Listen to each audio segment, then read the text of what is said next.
বুঝিয়ে থাকবো যে এই সমাজে কোনো ক্ষতি হতে পারে না, এই সমাজ কখনো খারাপ হবে না, কারণ এই সমাজের জন্য এদের জন্যই তো বাচ্চারা তৈরি করেছে। আমি 3টে জিনিস দেখাচ্ছি, আপনারা ভাবেন যে স্যার আবার এইসব কিছু নিয়ে এসেছে, কিছু মনে করবেন না। এটা হচ্ছে আমাদের ব্রেন, এটা হচ্ছে আপনাদের বিলিভ সিস্টেম। আপনার ব্রেনকে আপনি এই বিলিভের মধ্যে দিয়ে দিলেন, তাহলে পরিধিটা এইটুকুনির মধ্যে আটকে আছে। এইটা হচ্ছে আরেকটু বিলিভ সিস্টেমটাকে আপনি বাড়ালেন, মানে আপনার বিশ্বাসকে বাড়ালেন, যে বিশ্বাসটা আপনার সেই বাচ্চাটার ব্রেন হচ্ছে এখানে একটু পেরো পরিধি। তারপরে এটা হচ্ছে একদম বৃহৎ জগৎ, তার মধ্যে আমি দিয়ে দিলেন, দেখুন পরিধিটা বাড়লো।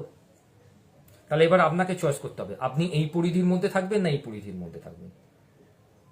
আমি গামলা দিয়ে বোঝালাম, আমি ন্যাচারাল যত জিনিস দিয়ে বোঝাবার চেষ্টা করবো আপনাদের, যাতে আপনাদের বোঝাতে আমার বা আপনাদের বুঝতে যেন কোনো অসুবিধা না হয়।